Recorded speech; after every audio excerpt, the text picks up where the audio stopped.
Well, it's about that time to resume my Dragon Ball Super reviews, and alrighty guys, it is Qaaman here today, bringing you my episode 78 review of Dragon Ball Super. And for all of the episode reviews that I haven't done so far, don't worry, I'm gonna do throwback reviews in the future for all of the ones I missed, so don't worry about it. So, without wasting any more time, let's get straight into this video. So, the episode starts off with a very dialogue-related element to it, in which the Grand Priest, also referred to as Daishinkan, comes over and he's pretty much talking to Goku, Beerus, and Whis.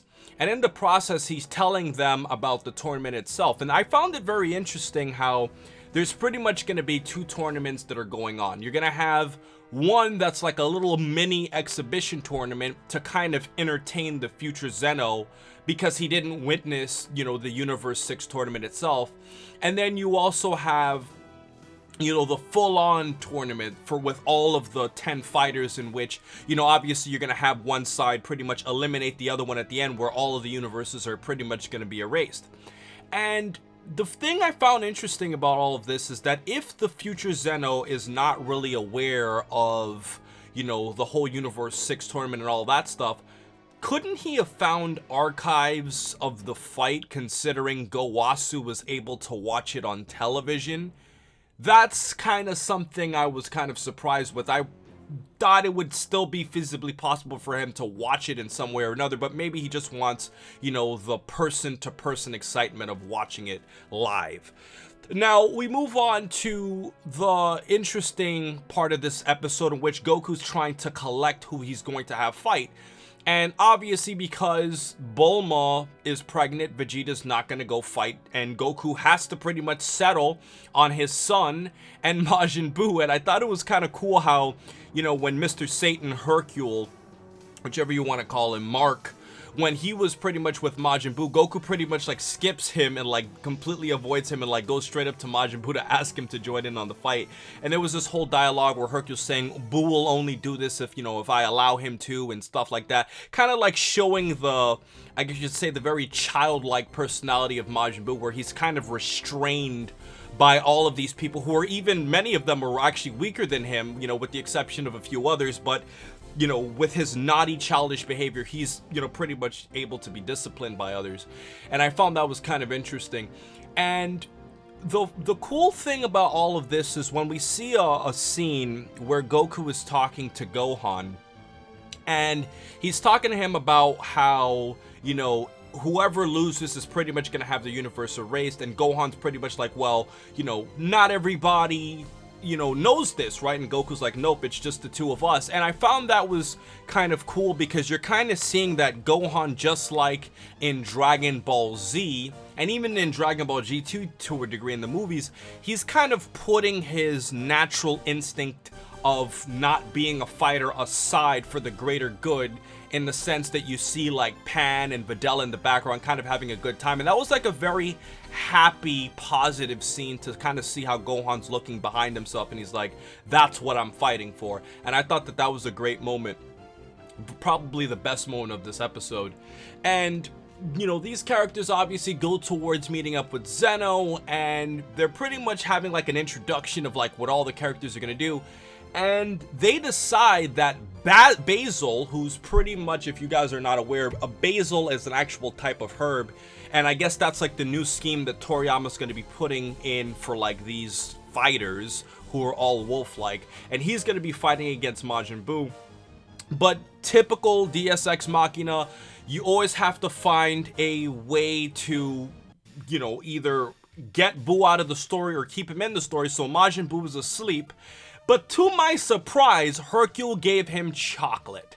Now, there were some spoilers that came out about this that I already knew that Buu was going to be fighting in this tournament. But if I was watching this episode from a completely original perspective and had no idea of how the plot was going to turn out, I was actually about to be pretty irritated, because it's alright guys, you've done this so many times now. You did this in Resurrection F, you did this in the Universe 6 tournament, and now you're going to do it again. And it kind of made me wonder, you know, as to why they didn't try this whole chocolate thing before, but I'll talk a little bit about that later. So the episode pretty much concludes with Basil kicking, you know, Majin Buu's ass after we got a little bit of an introduction of all of the different gods from the different universes. And the episode ends with Majin Buu putting on a creepy smile, and I felt that that was kind of an interesting way to kind of illustrate how he's completely unaffected by the actual, you know, physical attacks themselves. Now, to dive more into like the action sequences of this episode, I think the action was okay. I mean, there really isn't much to talk about because the action was really within like the last minute of the episode, and the only thing that happened was Basil was just kicking the shit out of Buu. But one thing I will say though is that I feel like this fight really reminded me of Majin Vegeta's fight against Majin Buu, because it started off with Vegeta getting all of these blows on him, and it seems like they're very, very, very effective to some degree, but then, you know, once the fight kind of turns, you realize that Buu's not really being affected by his hits, and even after Vegeta explodes himself, you know, it really doesn't affect Buu, and that's kind of how this fight kind of started off reminding me of. And to talk about some interesting details, the thing I wanted to bring up here is really about the future Zeno for my only interesting detail today. I feel like because Zeno is from the future and he's kind of interacting with like the present Zeno, it makes me wonder if the future Zeno is going to be more of like the antagonistic type of Zeno, considering the fact, and I know I love to say considering the fact, that, you know, obviously Goku is friends with the present Zeno, so you can use the future Zeno to cause rifts in the plot points to pretty much make it a lot darker in nature, because he really doesn't care about Goku. And I found this really interesting because when I was looking at the whole fight, considering that, you know, he wanted to have this whole tournament for his, you know, entertainment, and the Grand Priest was saying if it's not entertaining, he could pretty much just blow everything up. That kind of is already setting a plot point between the present Zeno and the future Zeno, and I found that kind of an interesting twist towards it. It kind of reminds me, if you guys played the Super Smash Bros. Series, even though this isn't really a direct example of how you have like Master Hand and how you have like Crazy Hand, and like they're literally like similar, but you know, one can kind of go off in another direction. Now, to talk about memorable moments, the thing that I found interesting about this episode was when Hercule was talking to the gods. And this really, like, I guess you could say, shows insight into how unaware or socially unaware Goku is, or how he's never really grown up in a very civilized society, in the sense that a character like Hercule, who is not very aware of these gods, I mean, he's probably interacted with them a lot less than all of the other characters in the series, how he is willing to show so much respect, and Goku, this typical guy, is kind of just blowing it off and talking loud, and he really doesn't care.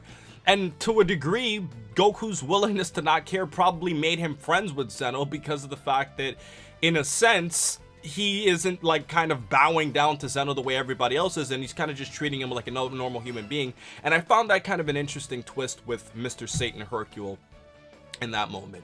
So overall, I thought this was a decent episode. It didn't really have a lot of action to it, but the episode did what it needed to do. I'll give it 3 stars. It did what it needed to do.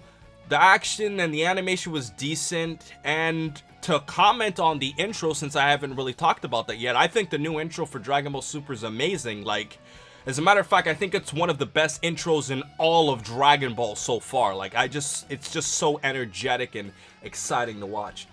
And for my predictions, guys, the only real prediction I'm going to say here is I feel like Buu is definitely going to dominate this fight. And it's great to see Buu actually fighting in the upcoming preview, because of the fact that if Basil's real, I guess you could say, strength is physical attacks, I mean, we saw some other stuff in the preview, but if his key strength is using physical attacks, that's going to have kind of a weakness against Majin Buu, who's, you know, obviously his body can pretty much manipulate himself to healing from a lot of attacks and such. So I predict that Majin Buu is going to get a late advantage in the upcoming episode, and he's going to dominate Basil. And obviously, I mean, it's pretty much implied that Universe 7's probably going to win this. I mean, let's just be honest. So that's my prediction, guys. I hope you guys enjoyed the super review, and with everything else said, please remember to rate, comment, and subscribe. And remember, as I always say, to have a great day, guys.